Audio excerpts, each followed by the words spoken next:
Camo. Welcome to Nashville Meets World. Just kind of hanging out here having coffee, and I noticed that I could bond with another coffee buddy who's got her own coffee, and we're just standing here. Look, boys and girls, it's Callie McCullough. Hey guys. Come on, have a seat. Awesome. And then we can have coffee and talk. Absolutely. Well, thanks so much for having me on this morning. We love to have people on and put people on. Anyway, you're a Canadian. Yes. I'm a Canadian still. And we're not that far apart. Well, You're from. did you say Ancaster's where you're from? Yeah. So I'm from Stratford, Ontario, so that cannot be more than 2 hours away. Yeah, it's like 45 minutes, My an geography hour. is pretty bad, guys. I remember in high school going to the Stratford Festival all the time. Yeah. Shakespeare. Yeah, we grew up kind of out in the country around there, but my parents moved into Stratford after I graduated high school, and they're, both artsy folks, so they wanted to retire somewhere arty like that. Yeah, Stratford's a cool place. Yeah, it's a great town. So what brought you to the mecca of all music, Nashville? Well, I actually started coming here back and forth with my mom when I was about 17. And it really started, my mom and I had a bluegrass kind of country folk duo for about 8 years. And we traveled all over Canada and the States and did some stuff in Europe. And so I really started to try and chase down the roots of the traditional music that I love. I was really into like folk music and traditional country music. Of course, there's not a ton of bluegrass happening up in Canada, but I started to understand more and more that the music I love was coming out of the southern United States. So I started kind of trying to chase that down and get into some of those other traditional music circles. So that's kind of what started me coming here, and eventually through touring in years of different bands, I realized I'm just gonna have to move there and start from the bottom. Because, I was saying earlier that if I had to pick an artist that you closely resemble in style, that's Alison Krauss.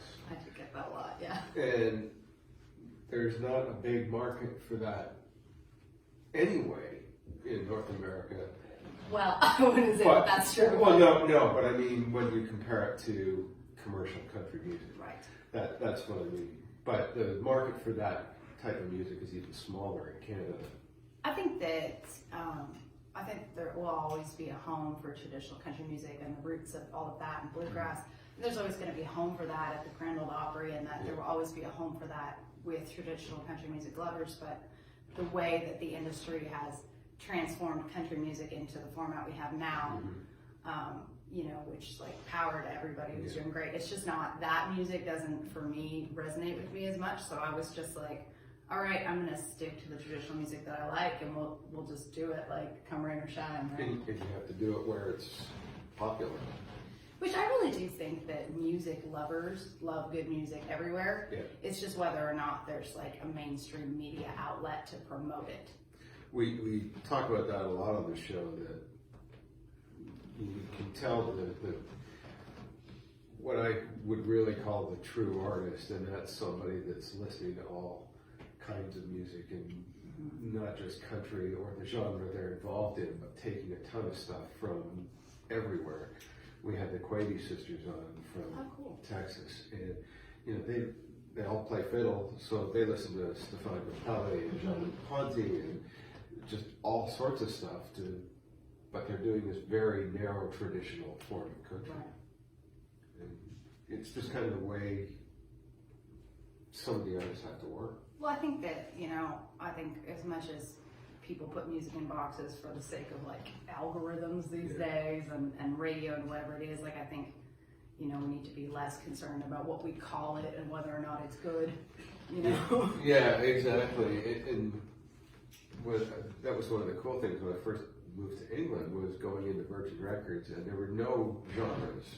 Yeah. It was just music. Just music. Just music. And today, with so many people that are kind of genre-less, where do you put them? Well, and we run into that as well, because we set out to make this record, and we just said, let's just call all of our heroes and all the people that we love they're playing, let's put them in a room and see what happens. And we came out with this album that's like it's bluegrass, but it's not traditional bluegrass, and it's country, but it's not modern country, and it's folky, but it's not folky, so nobody knows where to put it, right? But we're just kind of, you know, one song at a time, and we'll just see what sticks on the wall, because we think it's good music. It's just a matter of how do you sell it now. It is really good music, and it's something you should be really proud of. There are sometimes albums come out that are just stellar, and again, by comparison, Windy City, by Allison, absolutely stellar album. Absolutely. And they're almost career albums, you know. Oh, that coffee's going down there. You know, you got me before noon, so I'm just like, it's almost done. Just like 1 second. She's got to finish her coffee. Put the last drop. You know, and then there's like a grain in the bottom. That's okay. That was a bad move. I'll just chew it. Wow. So how are people receiving you down here? I mean, I guess it's interesting when you go like people or like the industry, but then you realize when you live in Nashville, all your friends are the industry anyway. I think it's going really well, to be honest. You know, like we don't have like insane numbers on anything, but I think we're reaching the target audience for this music, and they're getting it and they're understanding it. And the messages that are being sent to me, you know, on social media and the press reviews that are coming in, like they are understanding what I'm trying to do, and they are seeing the artist that I'm trying to be. So although it's kind of a slow build, I think, you know, we're on track with that. We're kind of more like quality over quantity, I guess, right now.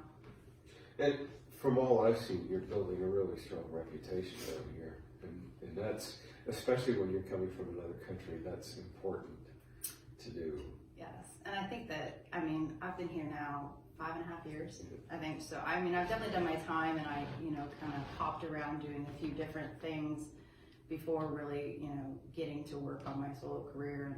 And I think the biggest part of the whole equation when you move to Nashville or a city like this trying to make it in the music business is that it straight up comes down to people and your people, and like finding your crew that you can all come up together and that you all understand each other and can work together. And so I think I really just focused on like getting great people around me, and I feel like that's been the biggest part of the whole puzzle.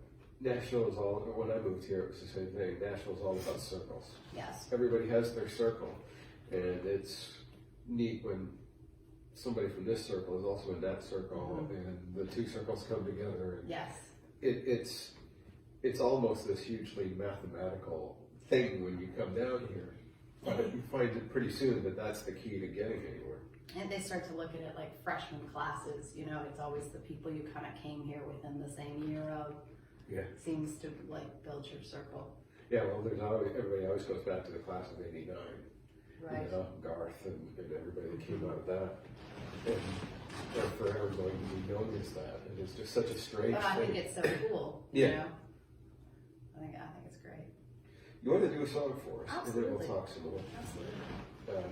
Just gonna scooch a little. Something I noticed is your vintage case. That's on. It's actually, you know, it's newer. Is it? I think I bought this guitar probably about 8 years ago. Yeah. And I'm just gonna check the tuning real quick. It started out that the band I was in at the time, we painted the name of the band on it. Yeah. And then the band changed names, so then we painted the name of the other band, and it went on and on and on this way. And then finally I was like, all right, we're just gonna have to put my name on it because there's so much paint on it now that we can't. So, you know, if I were to ever sell it, nobody would want to buy a case. Putting layers of paint over Yeah. wallpaper. So I thought I would do the single that's out right now. Excellent. For everybody. I'm just going to try and find a way to sit that I'm not like completely hamburgered into that house. All right. So this is our the first single off the album that's coming out in March, and it's been out since August. It's called $5 Pearls.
tattered jeans and $5 pearls.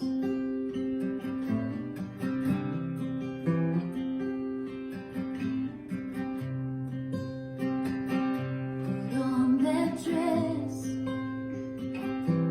cut my hair,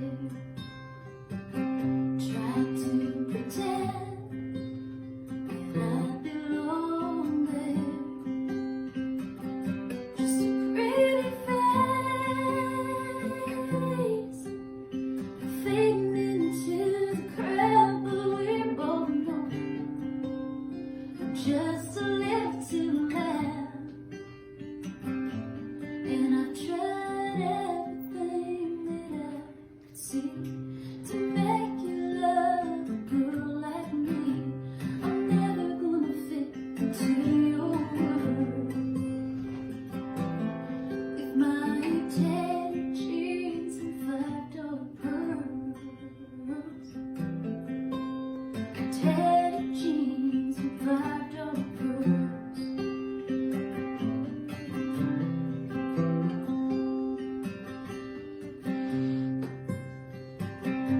And I've tried every single thing to make you love a girl like me. I've tried everything that I could see to make you love a girl like me. I'm never gonna fit into your world with my tattered jeans and $5 pearls. Tattered jeans and $5 pearls. Ooh.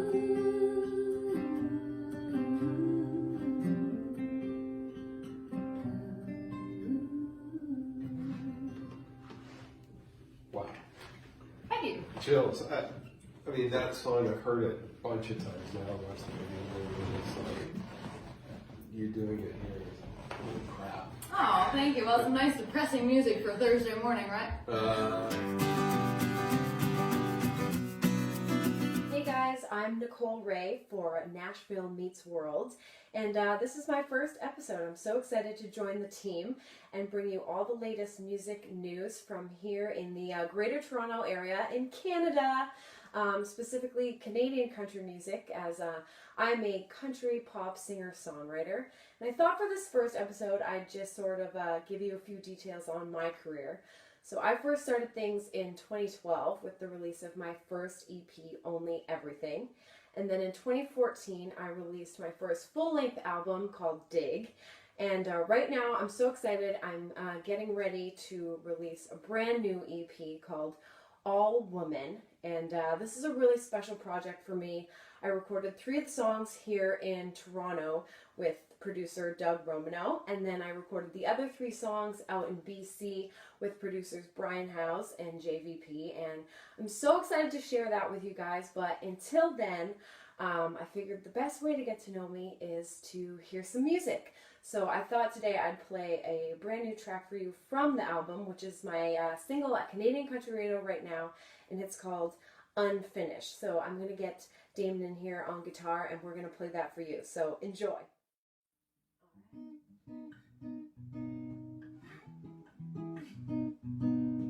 Try to put it down, but I pick it back up. It's hard to let go of a paperback love. I can still see you young and wild. Something about us never out of style. Don't you wanna know how it ends? Don't you wanna know how it ends? We were one stroke away from a masterpiece. We were one note away from a symphony. We were almost so close to having everything. You were racing skinny jeans from out of town, and I was that book that you couldn't put down. We were almost so close that we were meant to be. And if we wrote us up, we could write us right back in it. Unfinished.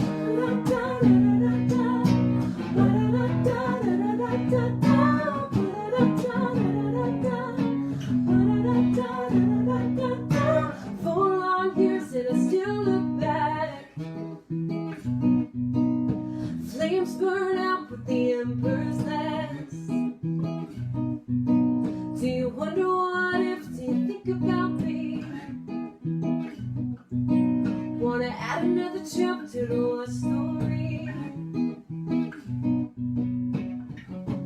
Don't you wanna know how it ends? Don't you wanna know how it ends? We were one stroke away from a masterpiece. We were one note away from a symphony. We were almost so close to having everything. You were right 2 skinny jeans from out of town, and I was that book that you couldn't put down. We were almost so close if we were meant to be. And if we wrote us up, we could write us right back in it. Unfinished.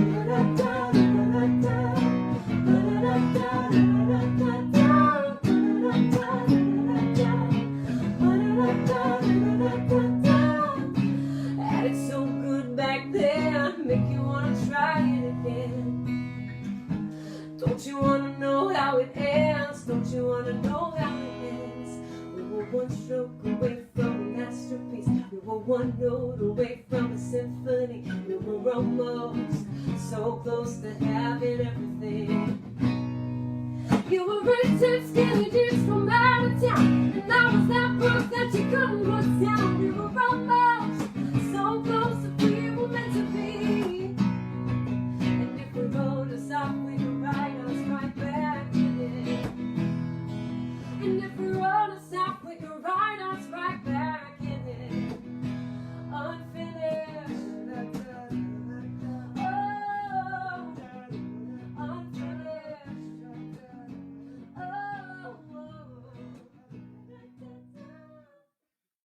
And that's my brand new one, Unfinished. I'd love for you guys to check it out on Spotify or Apple Music or wherever you stream music these days. Also, Damon and I are in the music video together, so you can check that out on YouTube. And I'd love to connect with you guys if you have questions about my music, or you have a recommendation, someone you want me to interview in the future. Let's connect on socials. My website is Nicole Ray, that's 2ys.com. Also facebook.com/Nicole Ray Music, @NRay on Twitter, and @Nicole Ray Music on Instagram. Thank you so much for joining me. I'm so excited to be part of the Nashville Meets World team and bring you all the latest in music news from here in the Greater Toronto Area. I'm Nicole Ray for Nashville Meets World. Back to you.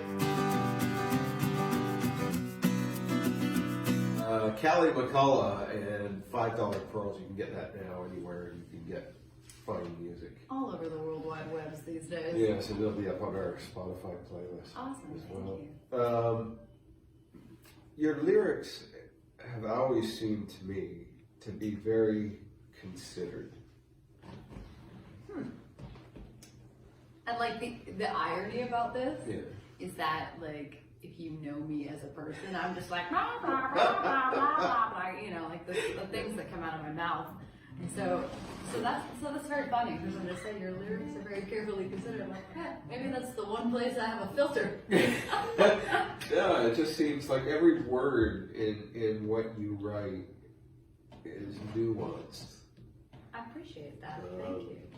Whether you're intending to do it or not. No, I think when you want to say something, when you especially with this song, this came from some moments of my own life that I've definitely, I am loud and I am outspoken and I have a little bit of a wild streak and all of these things, and those are kind of battles I fought within myself because I think you're supposed to be like sweet and perfect and quiet and nice and like stay home and be a good girlfriend and whatever it is, and so those are definitely a lot of my, battles and insecurities kind of went into this lyric and into this song. So you have something to say and you do want it to really come across carefully, but I've also had the privilege of, writing with some great talents in Nashville, and I definitely think that has helped, me lyrically to say what I want to say in a nuanced way. When you write, is it taking on a character almost? It's almost like an alter ego, if I'm being honest, or not even an alter ego, but I think I've said this a few times, is that, like my truest self or my vulnerabilities or all those insecurities and those stories that, are close to my heart really will come out in my music, and then my personality is so like, woo, woo, woo, woo, everything is wonderful, everything is funny. So, sometimes music lets us get to say those things that you can't just say in a conversation, or that, you don't really know the emotion you're feeling, but somehow you can put that into music. And it connects with somebody. Well, that's the goal. The goal is that the music will connect with other people, but if I'm being honest, I didn't get into music to connect with people specifically, and I think a lot of artists go, yeah, music was the thing that connected me and I want to get that back. But I think for me, I was just born like singing, and I was just kind of born a little bit sick, like it was the only thing that I loved so passionately. So I would do it whether I was doing it for people or not. I would do it for myself, and the fact that people are connecting with this music is amazing to me, because I have to do it for myself either way.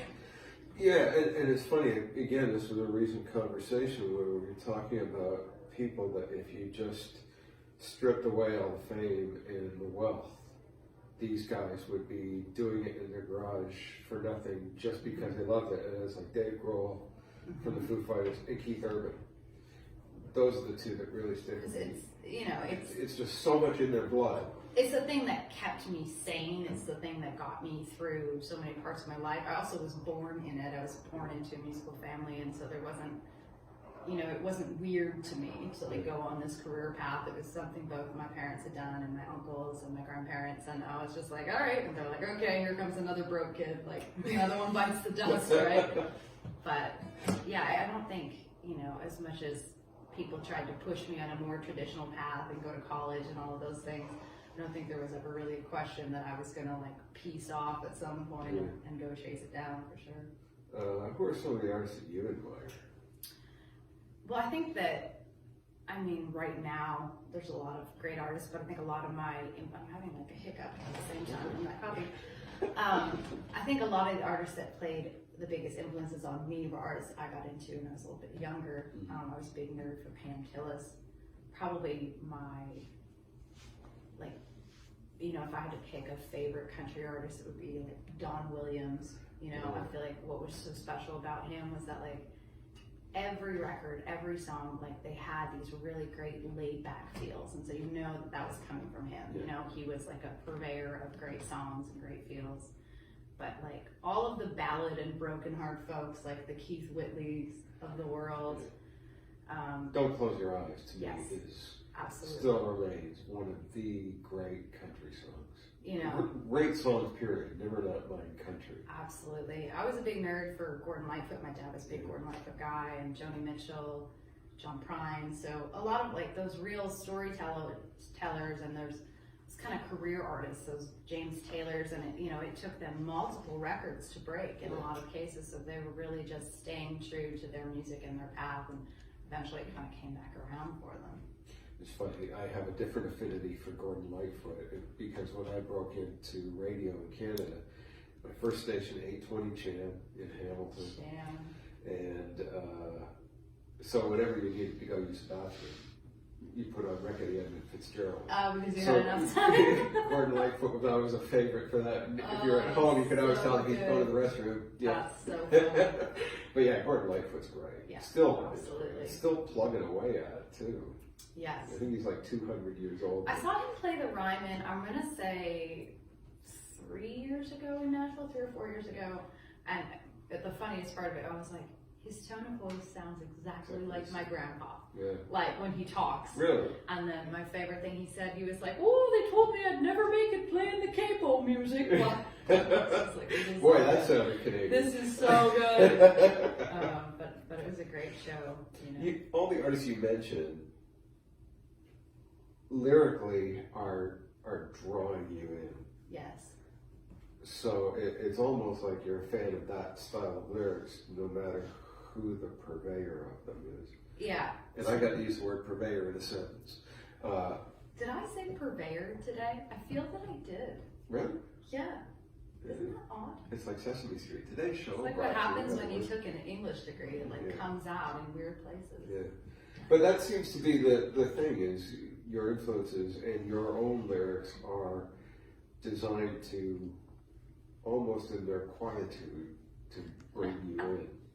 Quietude in a sense. Well, I think it's it's the stories that get you. I think with country music especially, but with all music, to me, always the thing that I connected with for whatever reason was I was so drawn to these like broken-hearted stories and these ballads and these specific feels that like kind of got you on like a visceral level, like anything really mournful and laid back. I'm not a depressed person, I swear. I'm not depressed, but for some reason I really connected with that, and I think it was a way of, letting your true emotions be expressed. Yeah, in public you're happy and up, but you still have that element that's not a public thing, where it's those emotions, and that's how you. Yeah, and I think music, one of its biggest jobs is to let us experience emotions, whether those are like, great fun times at the beach with your friends, or you're at a funeral or you're at a wedding. And one of the most interesting experiences that I had that actually solidified for me. So my mom and I were down here, we were recording an album. We were here for about 4 months, and we had to go home. We were driving one day and we had a show the next day in Canada, so we had to leave and go home. And it was the week that George Jones passed away. Yeah. And so my mom was like, I think let's just go to the funeral. They were holding it at the Grand Ole Opry House. And it's like, we're never gonna get in, blah, blah, blah. We're not gonna make it there. And she was like, no, let's try, we're going. And there were people in that parking lot of Opryland Mall, like campers, trailers, tents, like thousands and thousands and thousands of people like stayed for 2 days, like overnight in this parking lot to try and get into this funeral. And so we waited in line, and they actually cut off the line 3 people behind us. So we were like the last like 5 people that got into this funeral. And it was so interesting to me because of how much all of these people had connected with that music and how much it had meant to them. So, I mean, I feel like that experience to me was like, oh, like what we do actually matters, and it has an impact on people. And so it was really about how to be, I don't know, years ago, 6, 7 years ago. Yeah. And so, so that experience I've carried with me into this chapter and go, wow, like people care, it matters. Yeah. Excellent. You want to do another song? Sure. Let me think here. Try to do something that doesn't have too wacky of a tuning for us. You're watching Nashville Meets World. I'm Camo. This is my special guest, Callie McCullough. Alright, we're almost there. That was my creative way of stalling while she checked her tuning. We're just we won't go full dag yet, we'll just do a drop D. It'll be okay. All these fun tunings we get to play with in the Tennessee humidity. I feel like, I always say this on stage, my hair and the Tennessee humidity is kind of like my guitar and the Tennessee humidity. They don't get along, Yeah, I have that problem too. You do, right?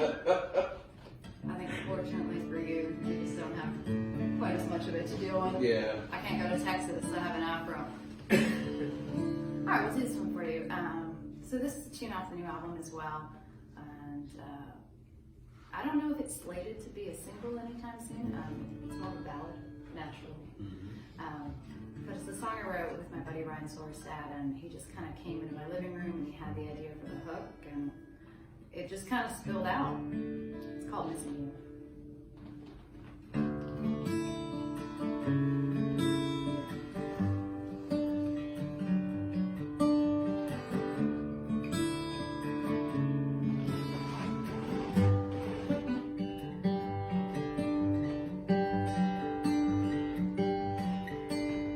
This room is cleaner than it's ever been. It's your t-shirt and jeans all along the floor.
That's a great song. Thank you. What's the name of the album so people can go and stream it? So the album is going to be called After Midnight, and it's coming out on March 27th. Cool. That's, so once it's ready, pre-order it. Absolutely, yeah. We've got a new Nice. single coming out next month as well, so we'll Excellent. be announcing that very soon. Actually, this month. It's October. It's October, I know. Here we So it's come to the time of the show where we get to play Asked and Answered. Oh, okay. We have questions that our wonderful viewers have sent in, Awesome. and we stick them in Nana's ugly cookie jar. Oh, okay. Fun. That's why this little bit of China hideousness is I actually here. quite like it. It reminds me of like it should be at someone's house whose name is Ethel, and it's like a great aunt. Would you like a treat, dear? You know. That's what I like. So yes, would you like a question, dear? I would. Reach in there, mess them up, and I pull should it out. like a treat, dear. Right. All right. What's your best celebrity impersonation? Oh no. I don't think I have one. Like I have this old lady impersonation that I always do, but yeah, okay. So I don't have one. Is that wrong? I'm very good at being an old lady, however. That's all I got. Can I have a different question? That was from Norm in Scotland. That's your Oh, best Norm. celebrity. You could be like do voiceovers for Old like people. old nasty old people. Or sweet old people. that you know, voice like- doesn't sound sweet. Yeah, that one sounds like a witch of some kind. Yeah, okay. I New know. question. What we can do All right. better. Yeah, we can. Sorry, Norm. I'm just a failure. Who's buying music these days? Yeah. Well, lots of people, I hope. Yeah, that comes from Steve Goody here in Nashville. Well, I guess I would say to that is that if you are a music lover and you're a music listener and you care about music and you care about good music, buy it, because the world and the ship can't go round if nobody is putting any money into it. So if you like a band, go to their show, buy the ticket, buy the t-shirt, buy the CD. The best way to support good music is by paying for it. Yeah. Well, what?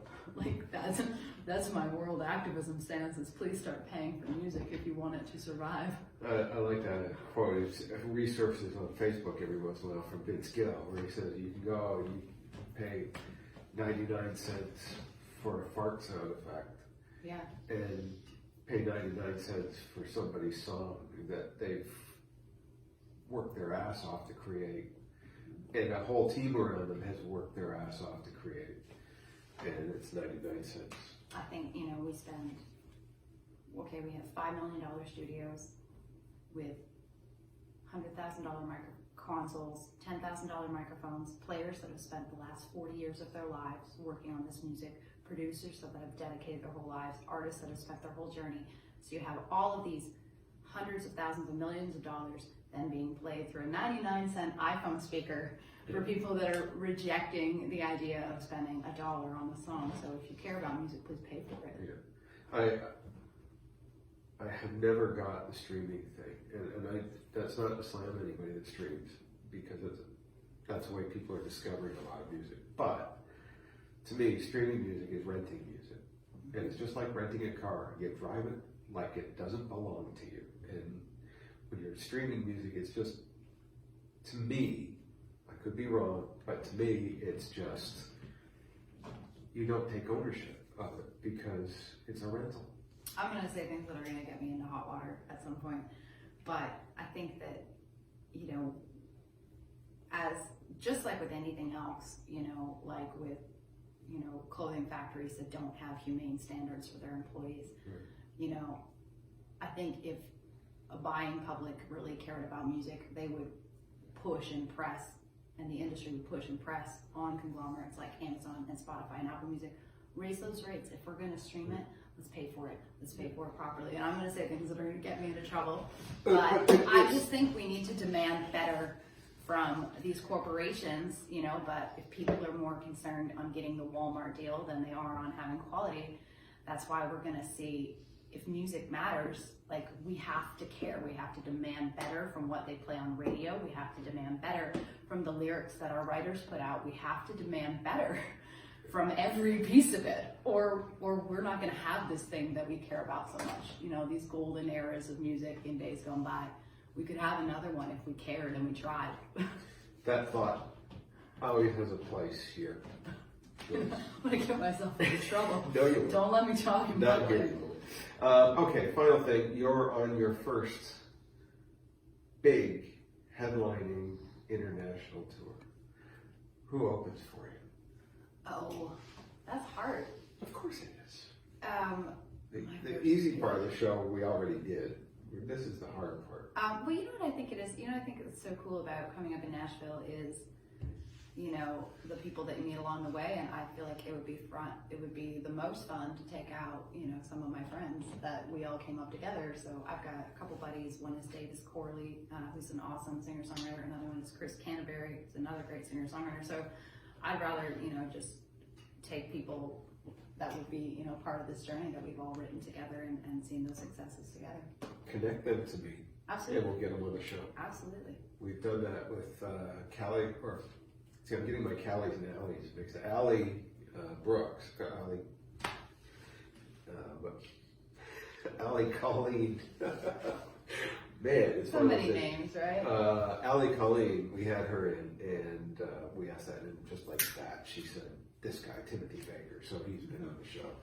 So I like to do that when somebody's that close to somebody else. Let's get I just think, you know, it's not cool to try and like climb up the ladder to like the people that were above you. Like just build your own table, you know, and do your own thing. And I think that that's much more interesting.